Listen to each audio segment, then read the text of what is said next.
MTech చేసిన తర్వాత PhD కూడా చేసిన నేను చేసి జాబ్ చేస్తున్నా నేను. నాకు వచ్చే శాలరీ 1,87,000. మళ్ళీ ఇప్పుడు కొంచెం ఎక్కువైంది లేండి, అంటే వెస్టేజ్ అంత ఎక్కువ కాదు, కొంచెం చిన్నగా ఎక్కువైంది. ఇప్పుడు నాకు వచ్చే శాలరీ 2 lakhs వస్తుంది అనమాట. ఓ సూపర్. అంటే వెస్టేజ్ ఎట్లా అంటే లీడర్స్ అందరూ కూడా ఇప్పుడు ₹1,00,000 వస్తుంది అనేసి నెక్స్ట్ నాకు డిసెంబర్ కల్లా 2 lakhs అంటారు, కానీ అంటే ఆ జాస్తులు అంత రాదు. అంటే 1 year పని చేస్తే 10,000 ఎక్కువ అవుతుంది అంతే. 10,000, 2,000 ఎక్కువ చేస్తారు, లేదా 5,000 ఎక్కువ చేస్తారు. అది కూడా పర్ఫార్మెన్స్ బట్టి జీతాలు ఎక్కువ అవుతూ ఉంటాయి అనమాట. కానీ వెస్టేజ్లో అట్లా కాదు. వెస్టేజ్లో ఒక 2 years కనుక కష్టపడితే ఒక స్టేజ్కి వస్తాం. స్టేజ్ వచ్చిన తర్వాత మనకేంటి ఇన్కమ్ అనేది ఎక్కువైతూ ఉంటుంది అనమాట. సో ఇది కాక నేను జాబ్ చేసుకుంటా 2 lakhs శాలరీ తీసుకుంటా కూడా బయట కూడా నేను ఎట్లా అంటే ఎంసెట్ కోచింగ్ చెప్తుంటా, నీట్ ఫిజిక్స్ కోచింగ్ కూడా చెప్తుంటా అనమాట. సో ఈ విధంగా అంటే నేను లైఫ్ సెటిల్ అయిపోయినా అనుకున్నా యాక్చువల్గా. అంటే నా ఫీల్డ్, నేను చదువుకున్న చదువు, తర్వాత నాకు ఉద్యోగము, తర్వాత బయట కోచింగ్ ఇవ్వడం, ఇవన్నీ కూడా అంటే మంచి లైఫ్లో సెటిల్ అయిపోయినా అనుకున్నా. కానీ నాకు ఏమైందంటే నా అసిస్టెంట్ ఒక ఆయన ఉన్నాడు, ఆయన పేరు అభిరామ్ అనమాట.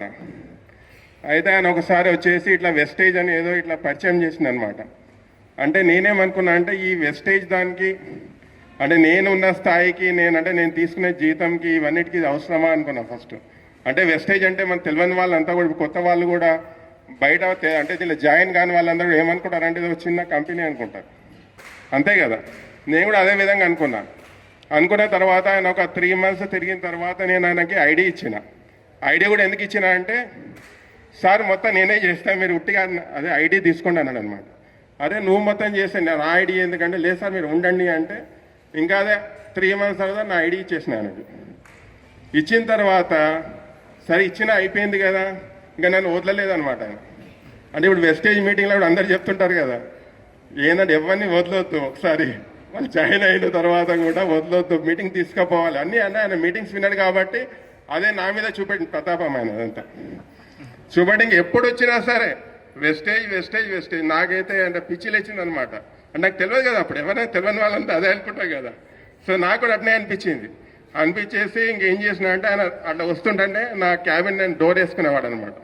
ఇంకా చూసి వెళ్ళిపోయిన తర్వాత ఏం చేస్తే తలతో కొట్టడం స్టార్ట్ చేసిండు. ఇంకా ఇది కాదనుకొని ఇంకా ఒకటే చెప్పిన, నీ వెస్టేజ్ ఏంటిదో నీదే నువ్వు చేసుకుంటా అన్నావు అని ఐడి ఇచ్చిన, నువ్వేమన్నా నాకు ప్రాడక్ట్స్ కొనమన్నాను, కొనుక్కుంటాను. నన్ను వదిలేసి నేను లైఫ్లో సెటిల్ అయిపోయినా, నాకు వెస్టేజ్ ఎందుకంటే వినలేదు. సార్ ఒక్క మీటింగ్ అటెండ్ కాండి, ఒక మీటింగ్ తర్వాత డిసైడ్ చేయండి అని నన్ను చాలా ఫోర్స్ చేసిన అనమాట. సరే ఆయన కండిషన్ పెట్టాను, ఒక మీటింగ్ వస్తాను తర్వాత వెస్టేజ్ అనేది అడగొద్దాను అనమాట. సరే అన్నాడు. సరే అంటే కష్టపడి ఏం చేసినా ఒక మీటింగ్, మనకు కూడా అలా మీటింగ్ ఉంటే నాకు చెప్పిండు. అంటే ఒక 1 month ముందే చెప్పింది, సార్ మనకు కూడా మీటింగ్ పడుతుంది, మీరు దానిలో కంపల్సరీ అటెండ్ కావాలి, పెద్ద మీటింగ్ అని చెప్పిండు అనమాట. అంటే నేనేం చేస్తున్నా అంటే, సరే తప్పించుకోవాలి కదా మనం, అందరం చేసి అదే మీటింగ్ల కంటే అంతా తప్పించుకుంటూ ఉంటాం మనం అంతా. సరే అనేసి నేను కూడా సరే 1 monthగా చూసాంలే అండి. ఇంకా అట్లనే చూడగానే 1 month ఆ డేట్ వచ్చింది. ఇంకా మార్నింగ్ నుంచి ఫోన్ చేస్తూనే ఉన్నాడు. మార్నింగ్ 7:30కి ఫోన్ చేసిండు, 8 o'clock చేసిండు, 8:10కి చేసిండు, వస్తుందా సార్ అదే ఏం చేయాలనేసి సరే ఇంకా ఒప్పుకున్నా, మీటింగ్ వస్తున్నా అని చెప్పిన. సరే ఇంకా అదే ఆ సాగర్ రోడ్కి అదే పోతూ ఉంటే మళ్ళీ అనిపించింది, కార్ ఏదో రిపేరింగ్ అదే సరిగా ప్రాబ్లం అయింది అని చెప్దామనుకున్నా. లేదు సార్ అంటే, సార్ మీరు అంటే ఫస్ట్ టైం మీటింగ్ అదే 4-5 hours ఉంటుంది అన్నాడు. అప్పుడు ఏమనంటే, సార్ మీరు ఒక 10 minutes వచ్చిపోండి చాలు అన్నాడు అనమాట. అబ్బా ఇది బాగుంది, ఒక 10 నిమిషాల మీటింగ్ అనేసి సరే అనేసి ఒప్పుకొని మన కూడా మీటింగ్కి వెళ్ళిన. నిజంగా మన కూడా మీటింగ్ నా లైఫ్ని అంటే టర్న్ చేసింది అనమాట. నేను మీటింగ్ పోతుంటే జనాలు ఇట్లా వస్తుండనమాట. అంటే డ్రెస్ కోడ్, ఇప్పుడు నేనైతే డ్రెస్ కోడ్ వేసుకున్నా, వైట్ అండ్ బ్లాక్, అలా అందరూ జనాలంతా వస్తుండనమాట. అదే ఇదేంటి ఇంతమంది జనం ఏంటిది అనుకున్నాం మొత్తం. అంటే ఇంత పెద్ద వ్యవస్థ నాకు కూడా తెలియదు కదా వ్యవస్థ అంటే ఏదో చిన్నది అనుకున్నా వెస్టేజ్ అంటే ఎవరు కూడా ఏమి అంటే ఎలా చెప్తామంటే ఏమి చేత కాని వాళ్ళు, ఏమి పని లేని వాళ్ళు ఏదో ఇట్లా తిరుగుతున్నా అనుకున్నా వెస్టేజ్ అంటే యాక్చువల్గా ఆ అభిప్రాయంతోనే ఉండే నా మైండ్. కానీ మీటింగ్ పోయిన తర్వాత నేను చూసింది ఏంటంటే, అక్కడ మొత్తం జనాలంతా ఉన్నారు, బయట ఎందుకంటే మొత్తం హౌస్ఫుల్ అంట.